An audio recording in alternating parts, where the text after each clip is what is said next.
तो साथियों, बड़े लंबे समय बाद आज मार्केट में एक ऐसा एसएमई आईपीओ आया है जिसको मार्केट में कंसीडर किया जा सकता है और अपने अप्लाई कर सकते हैं। जी हाँ, हम आज बात कर रहे हैं एडिसॉफ्ट टेक्नोलॉजी लिमिटेड एसएमई के बारे में, जिसका एक डिटेल रिव्यू करते हैं और जानते हैं कि इसको अप्लाई करना है या नहीं करना, क्या इसके रिस्क है, क्या प्रॉस एंड क्या कॉन्स है और क्या इसका लेटेस्ट जीएमपी अपडेट है। वो सारी डिटेल के बारे में अपने जानकारी लेते हैं। एडिसॉफ्ट टेक्नोलॉजी कंपनी का मेन काम जो फार्मास्यूटिकल कंपनी, ऑटोमोबाइल कंपनी और वाटर ट्रीटमेंट टाइप की कंपनी को सर्विसेज प्रोवाइडेड करने का काम करती है। एडिसॉफ्ट टेक्नोलॉजी लिमिटेड एक industrial digital automatic solution provider company है जो automatic assembly lines, materials handling machines, robotic works, sales और स्पेशल पर्पज मशीनरी से जुड़ी इंजीनियरिंग सेवाओं की designing, development, procurement, assembling, testing और इंस्टॉलेशन से कमीशनिंग तक का सारा काम हैंडल करती है। यह कंपनी ऑटोमेटिक सर्विसेज प्रोवाइड करती है जिसके अंदर जो भी मैन्युफैक्चरर है ऑटोमेटिक बेस पे ओईएम कंपोनेंट जैसे कंपोनेंट ये कंपनी प्रोवाइड करती है ताकि प्रोडक्शन एक्सपेंशन हो सके, उनका डेवलपमेंट और ज्यादा हो सके और रीअसेंबलिंग का भी सारा फैसिलिटी कंपनी प्रोवाइड करती है। ये कंपनी जो आईओटी बेस्ड सिस्टम्स में लॉजिक डेवलप करके जो क्लाइंट की रिक्वायरमेंट है, यानी जो कंपनी इनसे सर्विसेज लेती है उनकी रिक्वायरमेंट के अकॉर्डिंग उनका सारा स्ट्रक्चर समझ के उनके लिए अप्रोप्रिएट सॉल्यूशन,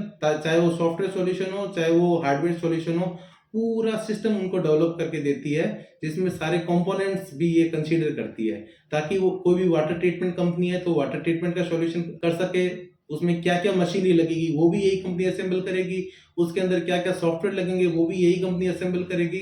सेम उसी तरीके से चाहे फार्मास्यूटिकल कंपनी है चाहे ऑटोमेटिक कंपनी है, हर प्रकार की कंपनी को ये पूरा सपोर्ट प्रोवाइड करती है ताकि कंपनी अपना बिजनेस एक्सपेंड कर सके। इसका मेन ब्रांच पुणे में है और इसके अलावा कंपनी ने महाराष्ट्र, हरियाणा, गुजरात, उत्तर प्रदेश जैसे कई राज्यों में अलग अलग जगह अपनी सर्विसेज प्रोवाइड की है।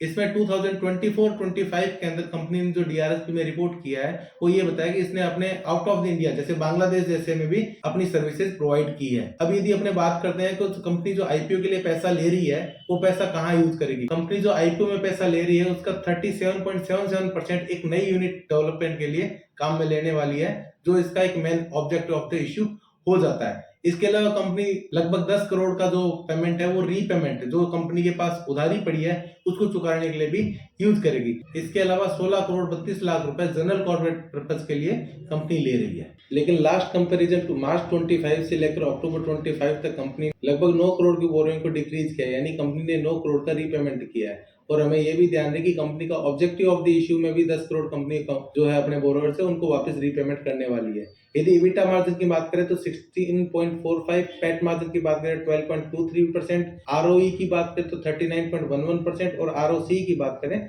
तो 29.11% है। अभी का जो करंट बोरोइंग स्टेटस है उसका कंपनी का बोरोइंग रेशियो रहता है 0.58% का। दैट इज ओके, कोई दिक्कत नहीं है। कंपनी की प्रमोटर होल्डिंग की बात करें तो प्री इश्यू जो कंपनी की प्रमोटर होल्डिंग है वो 99.98% की है।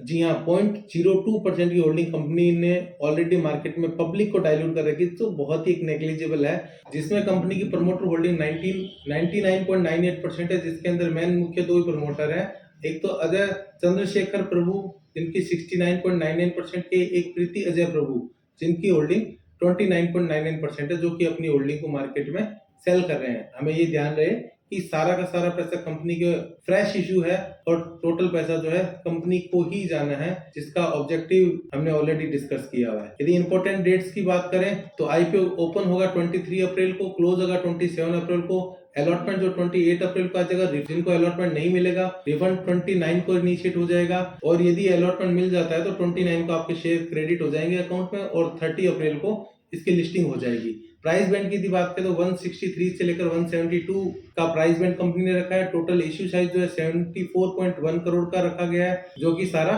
फ्रेश इश्यू है। यदि करंट में जीएमपी की बात करते हैं तो लेटेस्ट मार्केट के जो रिसोर्स हैं उसमें अवेलेबल रिसोर्स के अकॉर्डिंग लगभग 12 रुपए का जो है जीएमपी है, जो कि वेरिएट हो रहा है 5 to 7% के बीच के अंदर।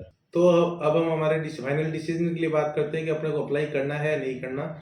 इस इश्यू के जो ग्रे मार्केट डिमांड अच्छी दिखाई दे रही है और मार्केट में अभी थोड़ी रिस्क भी कम दिखाई दे रही है, तो इसके लिए अभी तक के डेटा के अकॉर्डिंग इसको कंसीडर किया जा सकता है। इसका फाइनल डिसीजन हम लास्ट डे ही देखेंगे क्यूआईबी की डिमांड कितनी आती है, जिसके लिए आप हमारे चैनल से जुड़े रहे, हमारे टेलीग्राम चैनल को ज्वाइन करें।